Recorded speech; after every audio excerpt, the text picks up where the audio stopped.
begin. Tēnei te mihi nui ki a koutou no mai haere mai ki te manifestors unite. And that means, hello everyone, and welcome to Manifestors Unite. I'm Carmel Riley, and I'm your host. I'm from Aotearoa, New Zealand, and it is my serious honour, my great pleasure, and quite a lot of joy to be able to join you here with this wonderful soul, Aryana Congdon, also from Aotearoa, New Zealand. Welcome, Aryana, welcome. Thank you, Carmel. Thank you for the invitation and thank you for being here. And hi, everyone. Oh, I so wanted to share you because you've got such an intriguing practice, and I thought we're in super manifesting Sagittarius season, and we had to have, we have to have some big messages, people with big messages here to inspire us when we're feeling tired at the end of the year. So yeah, we needed a powerful wahine to come into the space. Thanks. Oh, thank you. Yeah, look forward to today. Yeah. For those of you who do not know Aryana, she is an intuitive healer, channel. She doesn't just work with one clear, she works with all the clears, all the clairvoyant and clairsentient, clear, what's the other one? Clear, I've forgotten my clears. Yeah. No, well, that's why I say all the clears, because I forget. Yeah, so knowing, hearing, seeing, feeling. I work with them too, but obviously not today. It works with all the clears, works with her Tūpuna, her ancestors. She works with creator energy, archangels, and the families of Kryst Light as a conduit for your healing. She likens herself sometimes to a plumber who attends the blockages in the human while facilitating the quantum energies, which you have too, and bringing these forward. So she will be talking to us about how you connect with your angels and your guides for your own healing process and help you to support a connection with the benevolent or good parts of yourself so that you shine and are more expansive as the freedom that is you. Wow, that's a bio. Aryana, welcome. That's a big mouthful. I nearly held my breath.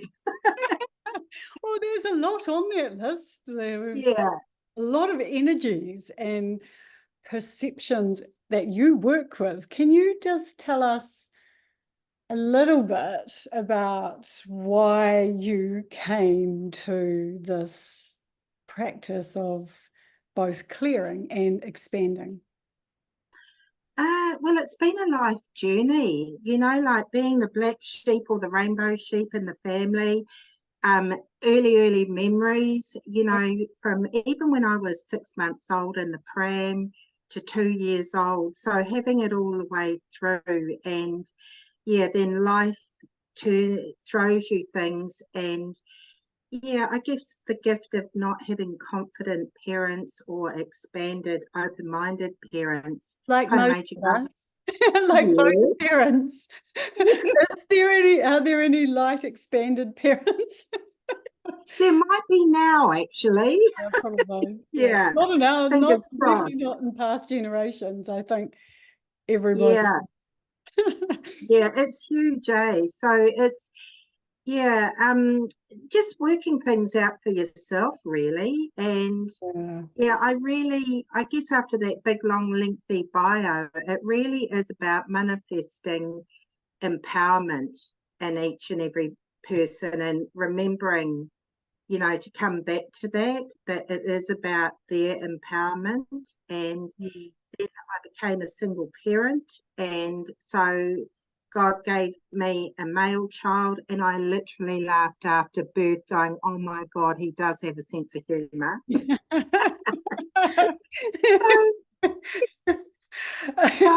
Empowering this male child as well. So it really put me on the road to empowerment of myself and others.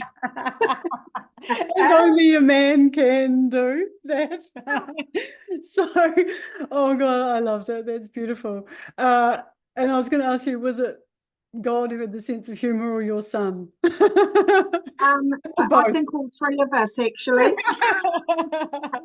Oh, lovely. Yeah, depends who's got the microphone, doesn't it? Yeah. So what is this life journey of experience and learning and coming into your own greater self? What has that taught you? Celebrate everything, the good, the bad, and the ugly. The only way you can't get over it or around it, you can only go through it. And, you know, that's like, yeah, usually I would swear here because those are very big moments. You can swear because someone will go, like, no. So I'll just call it fuckity fuck moments, you know. And yeah, it's and always keeping your humor actually. So you remember I do remember the sayings that my parents said, and my dad would say, if you've lost your humor, you've lost everything, and it's so true. But the fabulous thing is it seems to come back really fast.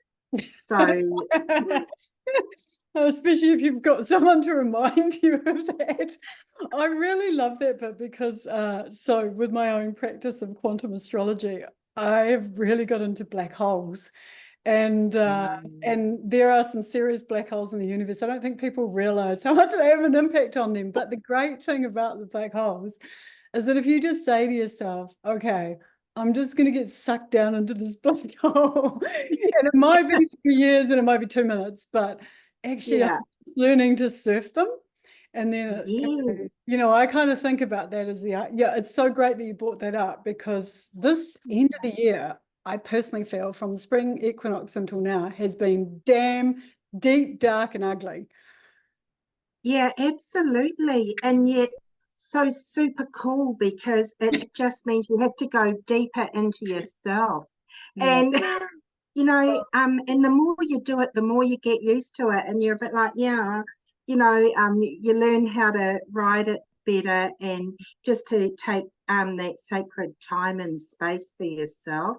So that's the trick, really. A lot of people just keep going and going and they don't set up their space where they live or wherever just to have time out. So that's a really big one. And yeah, you mean like the defragging or the purging or the releasing, the constant process of deshackling all the, you know, limiting and everything else. She says clearing her field and everyone else's. Mate, if you're listening, maybe you want to clear too. Please. Clear the world. Absolutely. Yeah, because there's so many ways to do it. The laughter, that's the highest vibration. So that, you know, clears that. Dancing, anything. So yeah, where we work with is more with practical tools. I guess that's how my son kind of brought me up as much as I brought him up around that. And I know there's a few people listening that would have heard it, but when he was 8, he said, Mum, I want you to sit down on the couch. I want to explain to you how us men do things. So I sat down on the couch feeling really like, yeah, okay. And he said, Mum, basically us men, we only get 3 sentences of what you say and everything after that is blah, blah, blah. So, you know, he was so right with the male energy, but I'm finding that's really valid with everybody today. It doesn't matter who you are. Possibly because we have too much masculine energy in the world, you know? Yeah, well, yeah, because we're coming out of that. So, and, you know, everybody's so full. They're busy, and there's so much more toxins in the world as well, you know, and things that we have to contend with. So, yeah, all of that. So because I know we're keeping this short for the YouTube attention span, and even that we've gone over time because we've been longer than 3 seconds. Okay. If you are watching this now, please stay with us to the end, and we're only going to go for 15 minutes max, and then no one will be watching. But Yeah. Aryana, tell us about, because I know you have such a quiver of bows. What is one practice that you have been using or that you're getting more joy from in this kind of period when it's been a bit crunchy? There's been a few black holes and we've needed to like dig deep. What have you been doing? What have you been teaching?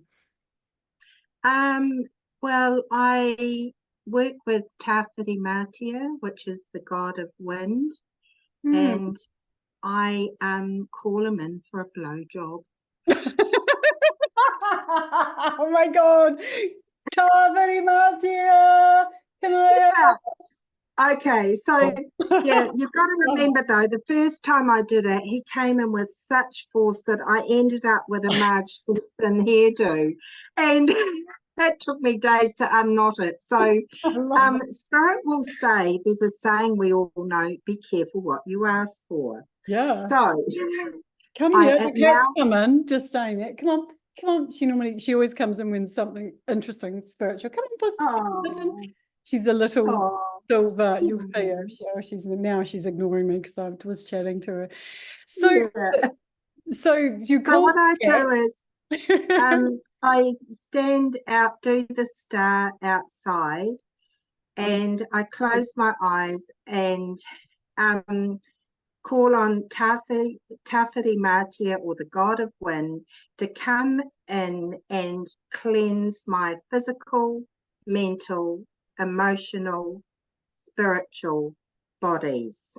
And I ask for gently now. And then you just stay there with your eyes closed, and you will feel him come in and just swirl around you and cleanse and clear. So just keep breathing deeply.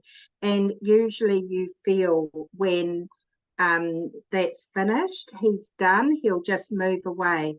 So the trick is to call in all your bodies as well, because of course you've got gunk or toxins or unlove in all of the bodies. So yeah, I just find that that's a consistently good tool, because we can be very busy and then forget to clear. So Yeah. there's a couple of questions here, and I'm just wondering if anyone's with us, if they keep standing with their arms out. First question, why Tāwhiri Mātia? Why do you see him as being so important to cleansing and clearing? Because he is the god of wind and air, and we are all energy. Everything is energy.